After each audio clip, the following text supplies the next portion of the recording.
हमारे साथ बातचीत करने के लिए आम आदमी पार्टी के कैंपेन कमेटी के चेयरमैन हैं दीपक बाली जी। दीपक बाली जी खुद काशीपुर से पार्टी के प्रत्याशी भी हैं और उन पर दूसरी जिम्मेदारियां भी हैं और अपनी जिम्मेदारी भी है।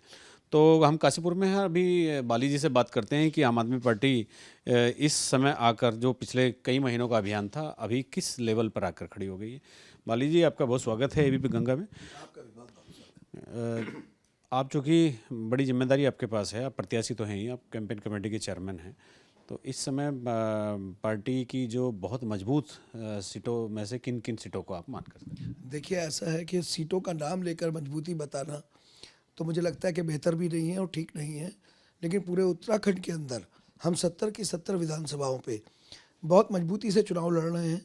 और मैंने पहले भी कई बार कहा है कि जनता का भरपूर समर्थन मिला है, क्योंकि कार्यकर्ताओं की जो मेहनत है, जो पार्टी की नीतियों को लेकर वो पिछले 1.5 साल से ज़्यादा समय से उत्तराखंड के एक एक घर तक जा रहे थे, हमारे संयोजक अरविंद केजरीवाल जी की गारंटियों को लेकर, तो भरपूर समर्थन हर सीट पर मिल रहा है हमें और काफ़ी अप्रत्याशित रिजल्ट देखने को मिलेंगे आपको भी। दीपक जी एक मतलब आप एक कैलकुलेशन हुआ होगा अभी हमारे कितने प्रत्याशी जीत रहे हैं, क्या स्थिति है? जैसे भाजपा तो 60 पार कह रही है, कांग्रेस कह रही है भाजपा तड़ी पार है, आप कौन से पार हैं? नहीं, हम देखिए, हम 60 पार तड़ी पार इन सब की बातों में तो यकीन नहीं रखते और नहीं कहेंगे ऐसा। वो उनका अपना कैलकुलेशन है, कहते रहिए। लेकिन हम अपनी पोजीशन अगर मैं बताने पर आऊँगा तो हम कहेंगे कि 2022 के चुनावों में हम इतनी सीटें हासिल करेंगे जिनसे हम सरकार बना सकें। अभी चूंकि आप काशीपुर से चुनाव भी लड़ रहे हैं, काशीपुर एक बड़ा टाउन है, इंडस्ट्रियल टाउन है। आप शुभकामनाएं हमारी, आप जीतेंगे तो इस टाउन के लिए क्या आपकी कार्य योजनाएं, क्या विजन? मैंने देखिए पहली बार ऐसा हुआ है उत्तराखंड के कहना चाहिए इतिहास में, जब से उत्तराखंड बना है तब से किसी भी विधानसभा में किसी भी पार्टी के प्रत्याशी ने कभी भी लोकल मुद्दों पर अपना कोई मैनिफेस्टो नहीं दिया।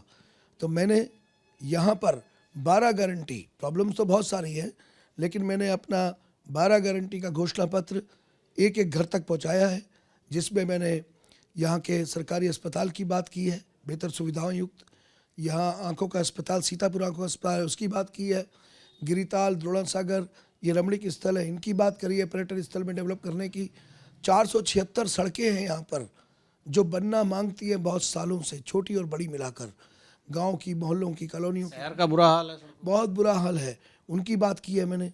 सरकारी स्कूलों में बेहतर व्यवस्थाओं की बात की है मैंने। और बहुत सारे मकानों से आज भी 40 साल से ज़्यादा समय हो गया, उनके ऊपर से बिजली की लाइनें जा रही हैं, मैंने उसकी गारंटी दी है।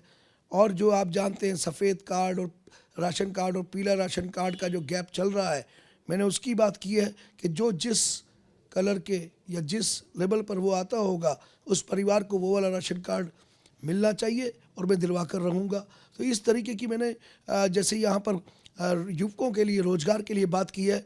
लगभग 1200 एकड़ के 2 इंडस्ट्रियल स्टेट सिडकुल ने यहाँ पर बना रखे हैं, लेकिन एक भी इंच ज़मीन पर उस पर बेहतर पॉलिसी ना होने की वजह से इंडस्ट्री नहीं लगी है। मैंने रोजगार मुहैया कराने की बात की है। तो इस तरीके की कुल मिलाकर जल भराव की समस्या बहुत पुरानी है, यहाँ पर पूरे शहर में होने लगा है अभी तो। पहले वो खाली मेन बाज़ार में व्यापारियों की दुकानों में करोड़ों का नुकसान हर साल हो जाता है, उसकी बात की है मैंने। तो इसी तरीके की जो 12 गारंटी मैंने दी है, जो प्रायोरिटीज़ पर रखी है प्रॉब्लम, उनको जो जनता से जुड़ी हुई हैं, उनकी मैंने बात की। एक और छोटा सा सवाल आपसे करता हूँ। पिछले दिनों अभी अरविंद केजरीवाल जी हरिद्वार में थे तो उनका कहना था कि राजनीति बहुत ही मतलब गंदी चीज़ है, राजनीति से नफरत है। बगैर राजनीति करे सरकार कैसे बन सकती है? नहीं, देखिए, उनका कहना ये है कि राजनीति जो आप कह रहे हैं तो वो अलग अलग तरीका है। एक धर्म की राजनीति है, एक काम की राजनीति है। तो आम आदमी पार्टी की तो हमेशा से काम की राजनीति रही है। और मैं तो कहता हूँ, जब भी मैं कोई काम करता हूँ, मैंने अगर एक टूटे हुए नाले को बनाया जिसको नगर निगम बना नहीं रहा था और लोग उसमें रोज गिर रहे थे, तो मेयर ने कहा कि मैं राजनीति कर रहा हूँ। तो मैंने तो कहा कि हाँ, मैं राजनीति कर रहा हूँ, मैं तो राजनीति करने आया हूँ, लेकिन काम की राजनीति। जिस राजनीति से जनता का भला हो सकता है उस राजनीति को करने आया हूँ और करता रहूँगा। आप पे आम आदमी पार्टी पर आरोप लग रहे हैं कि मुख्यमंत्री के सामने एक कमज़ोर कैंडिडेट उतार दिया। खटीमा की बात कर रहे हैं आप। ये कौन कह सकता है कि कैंडिडेट कमज़ोर है? ये तो जनता बताएगी। अभी 14 फरवरी को मतदान होने जा रहा है, 10 मार्च को रिजल्ट आ जाएंगे, तो ये तो उस दिन पता लग जाएगा कि कैंडिडेट हमारा कमज़ोर है या मजबूत है। वो हमारे पूर्व प्रदेश अध्यक्ष रहे हैं, बहुत मजबूती से चुनाव लड़ रहे हैं। वहाँ के लोगों का कहना है कि ग्राउंड पे चीज़ें उतनी नहीं इतनी होनी चाहिए।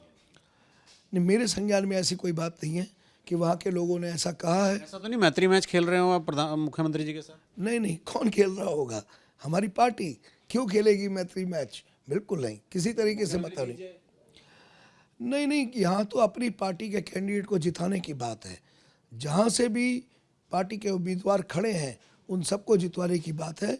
मेरे यहाँ पर भी तो 4 बार के जो भारतीय जनता पार्टी के एक विधायक, बात और बताइए कि ना तो हरीश रावत जी के विधानसभा क्षेत्र में धामी जी उनके खिलाफ प्रचार करने गए, ना धामी जी के विधानसभा क्षेत्र में हरीश रावत जी प्रचार करने गए, और ना इन दोनों के क्षेत्र इनके खटीमा अरविंद केजरीवाल जी गए।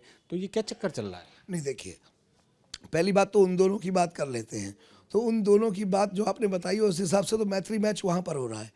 रही बात अरविंद केजरीवाल जी की, तो आप जो इन दिनों में अरविंद केजरीवाल जी ने जो भी वर्चुअल रैली जो कोविड गाइडलाइन का पालन करते हुए, तो आपको पता है वो हरिद्वार से कर रहे हैं, तो वो काशीपुर भी नहीं आए अभी चुनाव के बीच में, ऊधम सिंह नगर की किसी भी सीट पर नहीं आए, नैनीताल जिले की सीट पर भी नहीं आए। तो इसलिए ये कहना कि वो खटीमा नहीं गए, अरविंद जी तो गंगोत्री भी नहीं गए अभी, तो ये ठीक नहीं है कि वो खटीमा नहीं गए। आपका सवाल इसलिए हो सकता है कि खटीमा से मुख्यमंत्री चुनाव लड़ रहे हैं, इसलिए ये सवाल आपका हो सकता है, लेकिन इसका जवाब यही है कि अरविंद जी खटीमा नहीं, इन दिनों में कोविड गाइडलाइन, चुनाव आयोग की गाइडलाइन का पालन करने की वजह से किधर भी नहीं गए हैं। चलिए, बहुत धन्यवाद आपका। और हमारे साथ थे दीपक बाली जी। उन्होंने बताया कि पार्टी किस लेवल पर आकर खड़ी हो गई। उन्होंने ये भी बताया कि मैत्री मैच कौन खेल रहा है, और उन्होंने इस बात को भी खारिज किया कि मुख्यमंत्री के सामने जो प्रत्याशी आम आदमी पार्टी का लड़ रहा है वो बेहद मजबूत हैं और नतीजे चौंकाने वाले होंगे। अपने सहयोगी कैमरा में निशांत चौहान के साथ काशीपुर से एबीपी गंगा के लिए अजीत सिंह राठी।